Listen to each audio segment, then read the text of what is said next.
Hey everyone, welcome back to our first Facebook Live of 2023. I'm your host, Jess. And I'm your host, Lauren.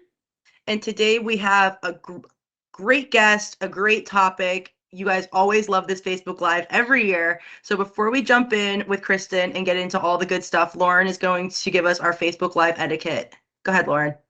Thanks, Jess. So today, like Jess said, we have a cool topic. We're going to interview Kristen, who is a hiring manager, and she interviews a lot of people. So she has amazing insights into landing a job interview and acing the job interview.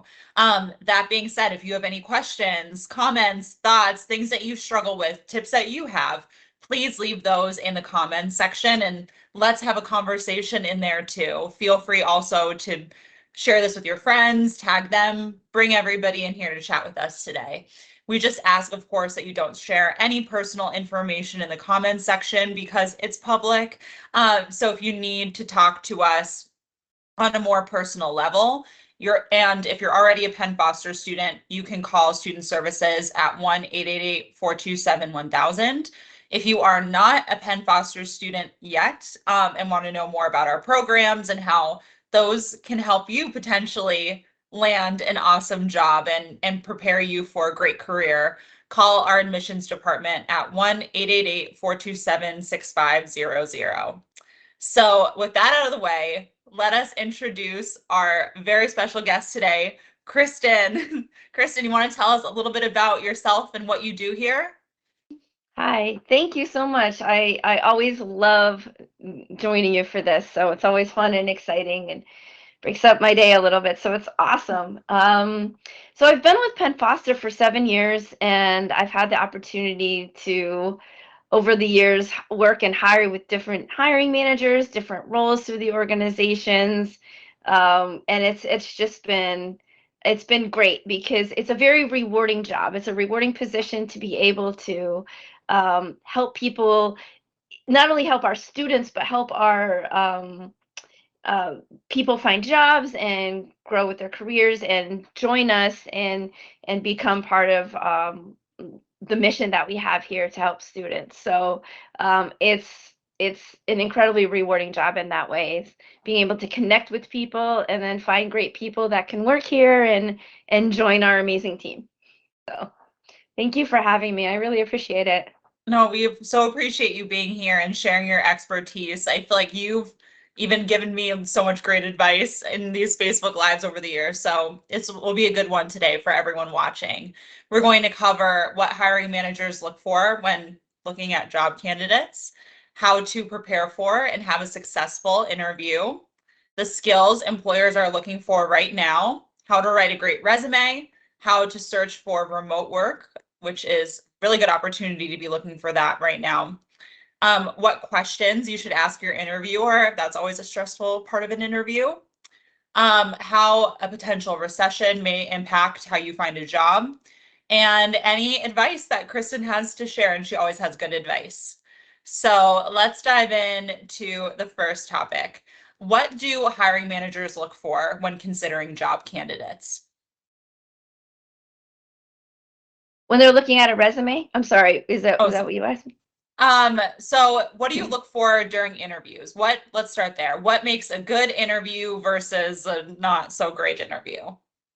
Right. So first is their motivation for, like, your motivation for applying for the job. Like, what, where are you at in your life that's making you look for this job, and what is appealing about this job? Looking for if they understand the job in which they applied for, right? So if they're, like, what their reasons are for applying, and if they understand, if they've done research on the company. So when I'm interviewing someone, it's how much research have they done? Do they know anything about our company? Are they looking for a job, just a job, or are they looking for this job? Um, Sorry, excuse me, I'm just getting over a cold, so my voice might go in and out a little bit, and I apologize for that, but we'll be fine. So communication skills are another one. If you're able to articulate your skills, articulate how you are as a person, the experiences you've had, your motivation towards the job. For remote settings, if you're in a remote setting, if we're interviewing, like say over video, I'm looking for you to be engaged. I'm looking for eye contact. I'm looking for your interest in expressing your care about our mission, about paying it forward to helping other people. Because I mean, no matter what role you have at a company, you all have the same common goal. You're serving a certain customer base, or you have a certain goal in mind, right? Whether it could be food service, it could be retail, it could be a company that you work for that's a bank, whatever it is. So you all have that common goal. So I'm looking for someone who understands that they are part of a team, they have that goal, and they'll work towards that. They show initiative, and present. I feel like I'm rambling, but these are all really good things you look for in an interview, is someone that's bringing their genuine self to the interview, right? They're not trying to pretend. Now, with that said, you're bringing your genuine best self to the interview. You're trying to impress them, right? Not trying to. You're bringing your best self, because first impressions matter. So the more you know about the company that you're applying for, if you've done a little research, at least look at the website, right? That it's not necessarily bad if you haven't looked at the website, but keep in mind you're part of a pool of candidates who they're talking to all these different people, and many people are motivated. They have done the research. They really want the job because of XYZ. They identify it with it in a certain way, right? So they're expressing this enthusiasm, this initiative. And you might have all of those things, right? But you give yourself that edge, that little bit of an advantage on that first impression. When you show up, you're engaged, you bring your true self, you bring your best self, and you are prepared in a way that's engaged. Even to the point of, look, I just moved my phone because it was buzzing and it was right next to the computer, and you could probably hear the vibration, right? So now I'm moving it to a different surface. So if I were in an interview and I was interviewing for a job, I would probably shut that off, put it away. I don't want any distractions. Even in a person interview, right? You want to make sure your phone is away, or leave it in the car. Make sure it's off. Certainly don't answer it unless it's like an absolute emergency, and stay engaged and motivated. So that's the things, they're gonna ask you about your skills. What have you done in other jobs? What can you do in this job? But the thing that you look for the most is someone who shows initiative, someone who has passion, and someone who's going to show up to work, be engaged, and care. And then also work through tough obstacles, right? If you run into a conflict of some kind, whether it's with a customer or it's with a coworker or it's a project you can't complete on time, how are you handling it? Are you bouncing back? Are you overcoming it? Are you just saying, oh, I can't do this, I better just go find another job? No, and confidence and those kinds of things, those go a long way. I will say, don't things don't do is, like, don't criticize previous employers. That's a big no-no. That it doesn't matter why they did what they did, or how it looks, how you perceived it. Even if you were like in the right, it doesn't come across well to that employer at all. So just try to stay away from that. Come up with some other reasons of why you just avoid it altogether. Talk about, you want different challenges, you're ready to move on, you have these other interests, nothing about, they were and did anything wrong. So I think a lot of what you're saying, Kristen, is just that when you're interviewing with someone, you might be working with them unless it's your initial HR interview. But if you're interviewing with a person that will ultimately be maybe your boss or a member of your team, they're going to be looking to see if you're someone that they want to work with every day. And so if you're being negative or distracted or unprofessional or unprepared, those are qualities that they may see and say, they're not going to be able to contribute to the team, or they may not be a good team player. And so, you have to keep that in mind, that everybody wants to work with people who are good and care and engaged. Right. I mean, I can interview someone and they check all the boxes skills wise, right? They can do the job like a rock star. But if their attitude in the interview, I'll give you an example of one recently where it was great, but there was an aloofness, there was a nonchalant casualness.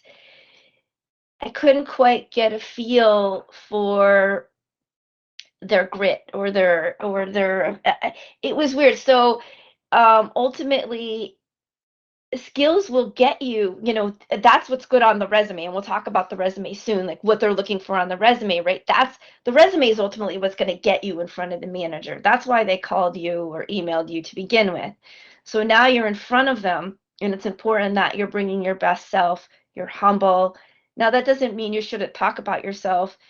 You don't want to be braggadocious about it, but you are there as a professional brochure for yourself of why you're a good fit for the position.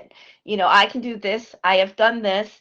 I have, even if you've never done any, say you're applying for a job that you probably have the skills for, you're qualified for, maybe you don't have the experience in it a lot, but there's things you can and say to, like your kind of like your elevator pitch for yourself is, I'm a hard worker. If you have volunteer work in your past, put it on your resume.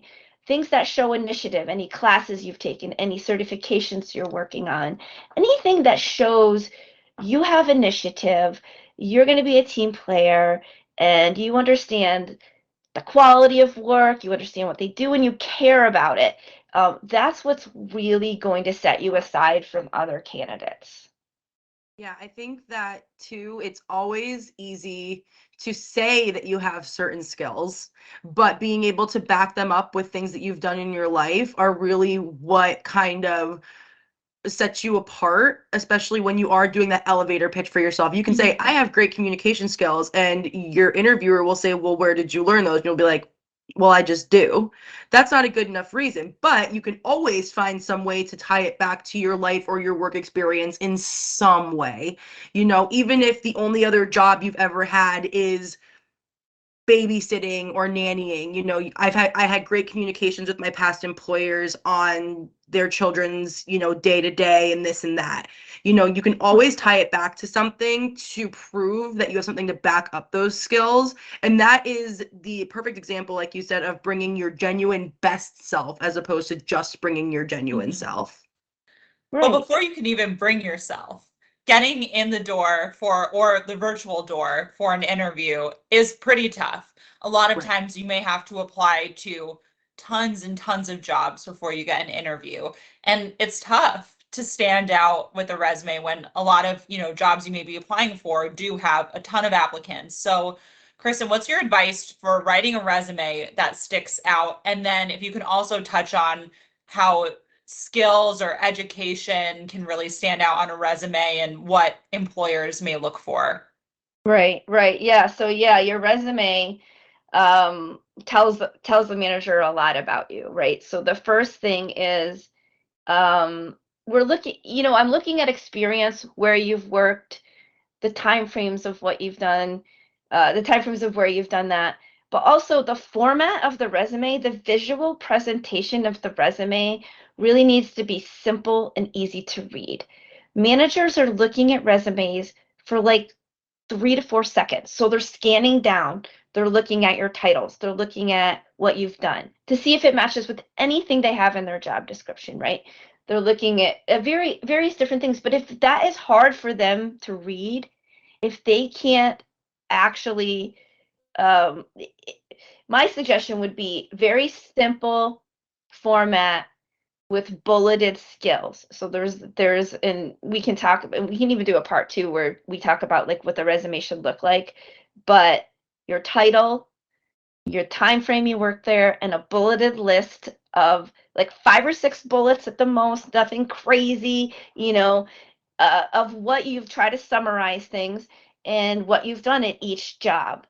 And then in a font that is easily readable, like Arial or Calibri, or even, I know Times New Roman's old, but it's easy to read. So so it needs to be 1 or 2 pages formatted in a way that's easy to read. Things should line up. And there's a lot of resume builders and help on resources online. You can go to Indeed, Career Builder. They'll help you get kind of a basic resume. No, it's different for graphic designers. They have fancier resumes, right? But that's part of their profile and their portfolio. But in general, you want to make it as easy as possible for a manager to read it, which is job titles, quick bulleted list of skills. Oh, this person did this, they did this. Oh, good fit, not a good fit. So it's easy for them. And then what else? So they're looking for. So here's the thing about how to order your resume. So if you're a recent graduate, so you're always going to lead with your strengths, right? So if you've just graduated and your strength is you have your education and you've done certifications, you'll put that at the top. So you'll list education first, and then you'll list your job experience. Now, if it could be the other way around, you could be leading with job experience and listing education last. So it kind of really depends on where you're at in your career and life, but you always lead with your strengths. And if you have a section that you can add that's like other or skills, if you have certifications or like you've learned Excel or you've learned a certain thing, you can put that on there. So that really draws attention to yourself. I think too that list of skills is important because it's easily skimmed. The Yes. list of skills, you're gonna put Excel, you're gonna put, Google Drive, and those are things that like can really beef up your resume, but it's not like you have to write big long sentences or a thesis on these things. That they're just easily looked at, and it's easy for the hiring manager or the employer to look and see, oh, well, we use, Microsoft Office, they have experience in Microsoft Office. We use this, they have experience in this. So that right there, like you said, they're only skimming this for 3 or 4 seconds. You want them to be able to take in as much as they possibly can. And what are your thoughts, Kristen, on kind of zhuzhing up your resume based on the job you're applying for? So if a job description is calling for a certain set of skills, kind of editing that resume to match the job description for a very specific job versus just keeping it general for everyone you apply for. Right.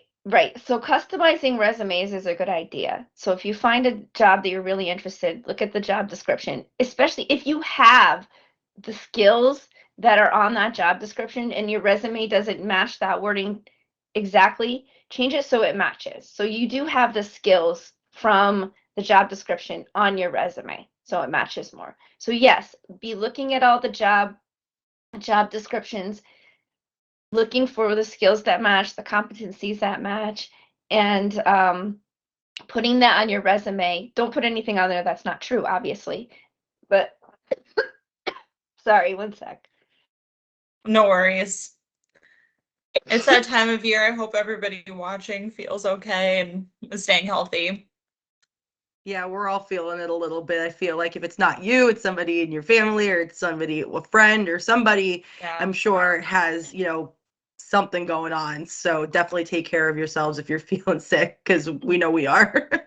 Right. And above all, sorry, I think I was talking like too much. Stop talking too much. No, totally fair. You have to take care of yourself before you can put energy into Facebook Live, applying to jobs. You got to put yourself first. But we're good. We have a lot of good information. We're going to keep going. But yes, customizing that resume for the job to align with what their asks are is a really good idea, because I'm the manager. I know you need XYZ qualification. I see that. You could even lead with skills on your resume if that is where you're at in your life. You want to lead with skills, and you can have as many skills as you want. So as many skills as you have on there. Absolutely. I think that's all really great info, and I definitely think it would be great if there was a possibility for us to do a whole Facebook Live on resume building, because I do think it's a big thing that people that you don't think about until you have to do it, and then you're looking at a blank screen and your fingers are trying to type and you don't know which template to pick or all of that good stuff. But just pivoting a little bit to a big hot topic that we definitely want to be able to touch on today. Are you okay, Kirsten?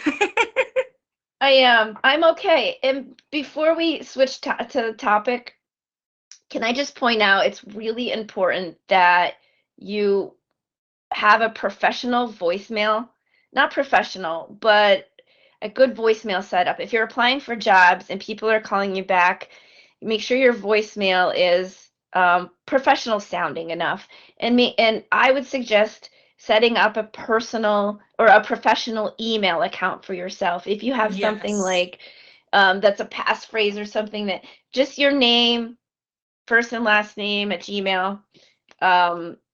Would be ideal as opposed to using something else. Sorry, Yeah. I just wanted to add that last point. That can really make a difference. I think that's an important one because I know even when I've seen resumes, I feel like when people have like, I don't know, like Silly Goose 11 or something as their email address, it just makes you think that, they might not be, it kind of just shows inexperience, even if you have tons of experience and tons of skills. It's just one of those little things that to you it might not seem like a big deal, but to a hiring manager, it can kind of come across as a red flag, even if the rest of you is amazing. So I think that's a great point. Just, look at those little things. The details matter. Cross your T's, dot your I's. Professional email, professional voicemail. Better safe than sorry for those. Right. Absolutely. Now we can Sorry, pivot, Jess, go ahead.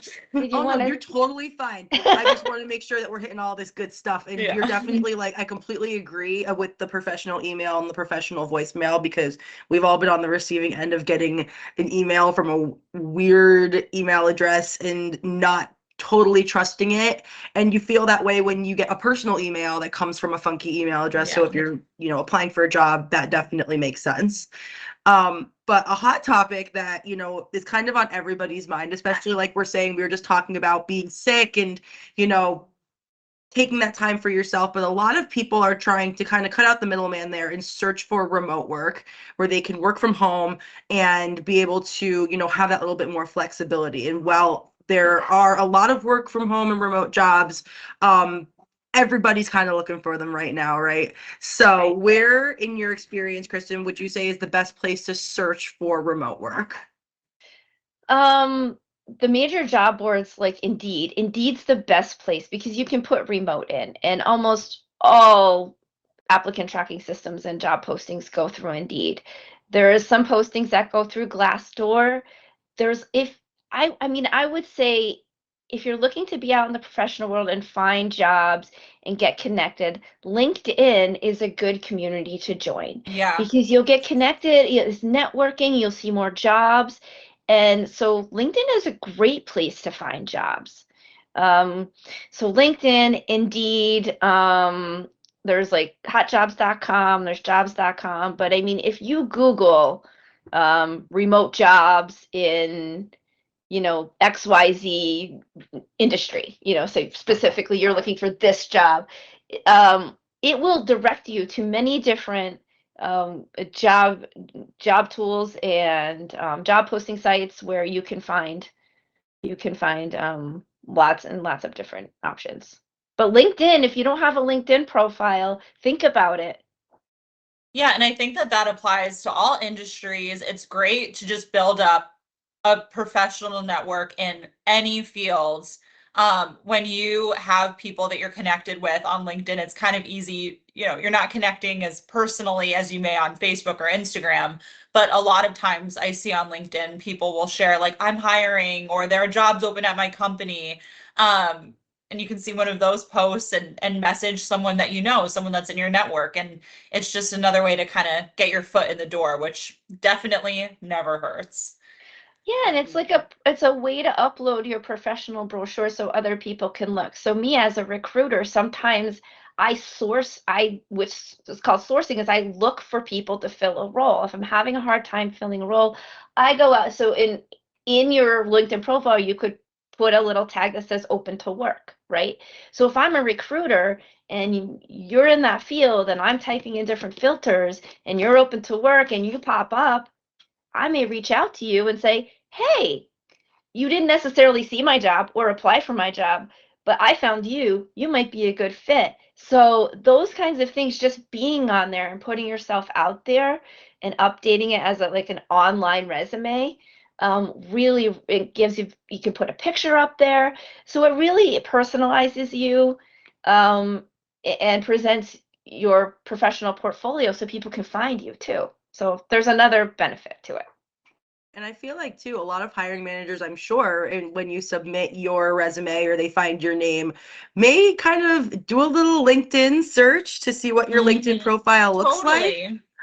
Because it basically is, like you said, a digital brochure for you. It's your digital resume. Everything that you can put on your resume, you can also put on your LinkedIn, but then you can also get those endorsements from people who you've worked with. So you can say that you have great presentation skills, but then somebody you work with can go on and endorse you for that. And then, there's a little more proof to the pudding. So Right. there's only benefits to having a LinkedIn profile, especially when you are looking for jobs. And, do you think, Kristen, as far as a LinkedIn goes, do you think that that's something that's more important when you're looking for a remote job, or is there anything that you should do differently when you're applying for a remote job as opposed to an in-person job? As far as searching for them, no, just make sure that you're looking for remote positions when you're doing your searches. Put in remote, put in virtual, and just make sure, verify that it truly is remote, because you can't always tell. So, Yeah. just make sure it is remote, fully remote. Be prepared, for virtual interviews, and we talked about that earlier, is making sure that you're not distracted, making sure your devices are charged up. If you're going to get on an interview, make sure no distractions, you're charged up, you're ready to go, you're engaged. But as far as finding them, a lot of places are hiring remote, and the job market is changing. So it's getting, we're getting, there's going to be a lot of jobs out there. So there'll be a lot of places hiring remote, and people don't want to come in as much. So the opportunities are there. So I would say get out there on LinkedIn, check on Indeed for remote work. Update your resume if you don't have a good resume right now, or an updated resume. Get on Indeed, use their resume builder, and you can even post your resume out on Indeed and Career Builder and other job sites, so that employers can find you that way as well. Good point. So, we're talking about the changing job market.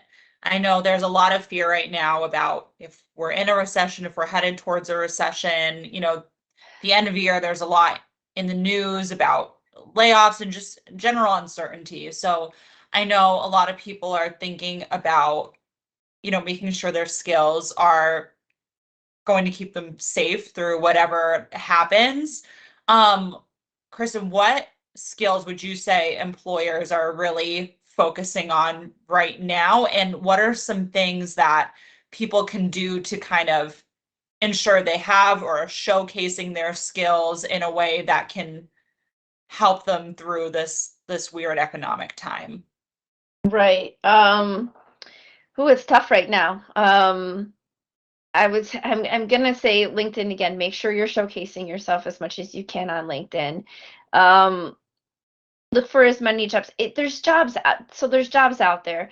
I would say, if it's entry level positions, if you're looking for entry level positions in like tech fields or working in office settings or something like that, I would say, you're looking at maybe upskilling your Microsoft skills, Microsoft Word, Microsoft Excel, learn PowerPoint.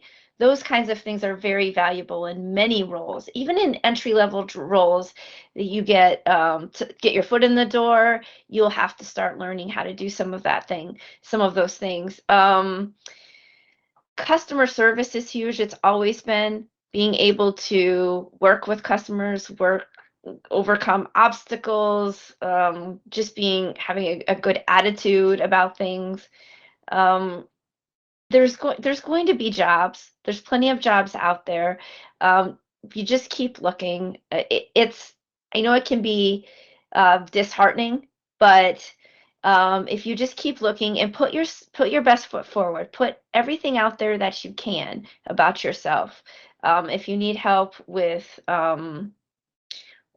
your resume format, there's tools that you can use, and certainly there's different ways to interview you can look at, and we can certainly we could even do a part 2 on how to build your LinkedIn profile, because Yeah.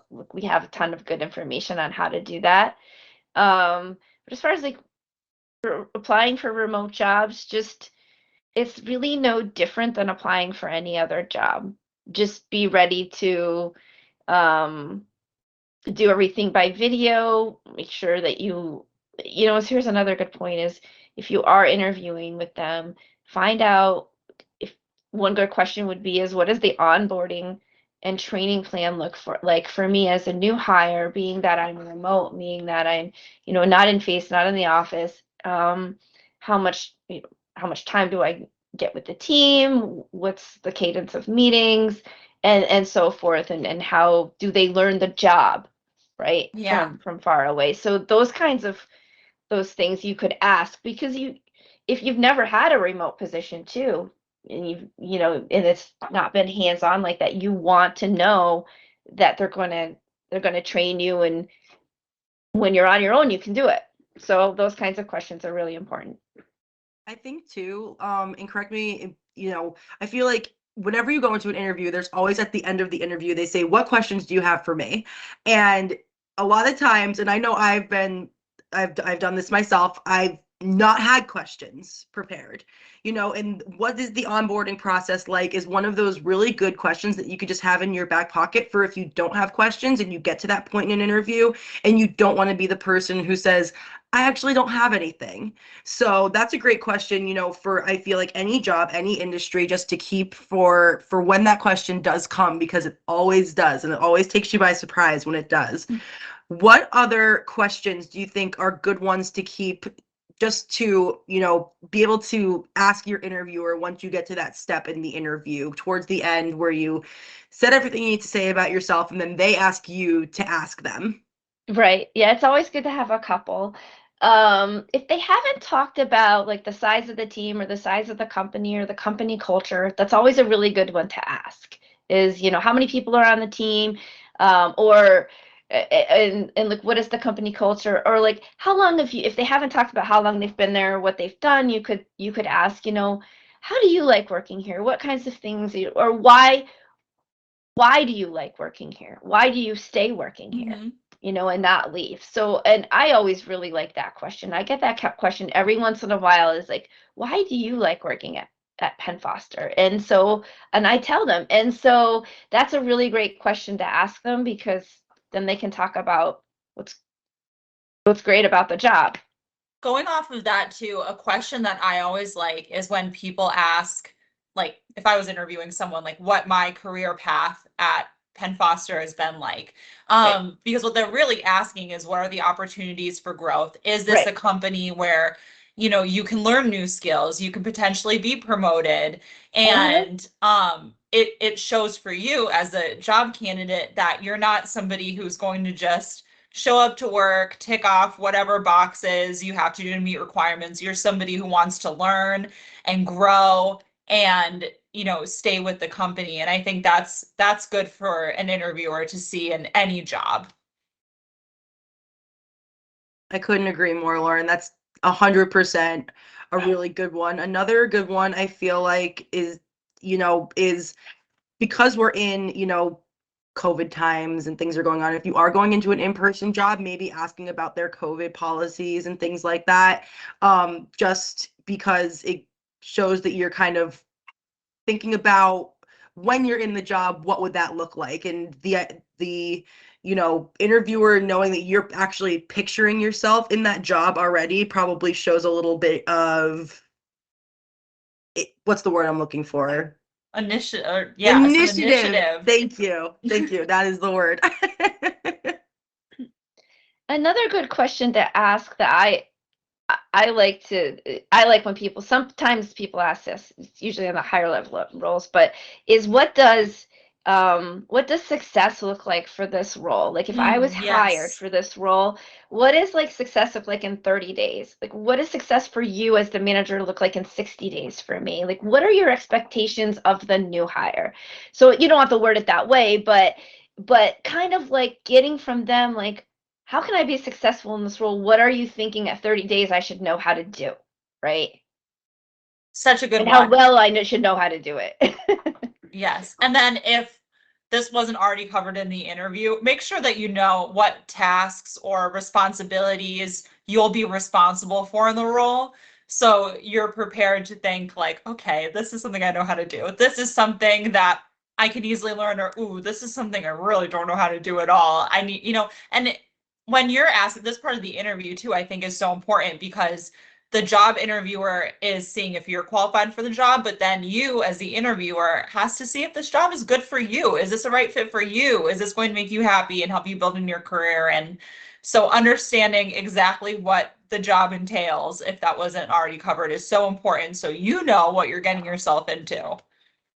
That's a good mutually beneficial question because it gets Yeah. you to be able to ask a question to your interviewer, but then also if you hear these responsibilities and you realize it's not right for you, then you might be able to reason with yourself to pass on the job and not waste somebody's time, but you don't have to continue on with the process if you realize at that point that it's not something that you feel like you want to do. Yeah.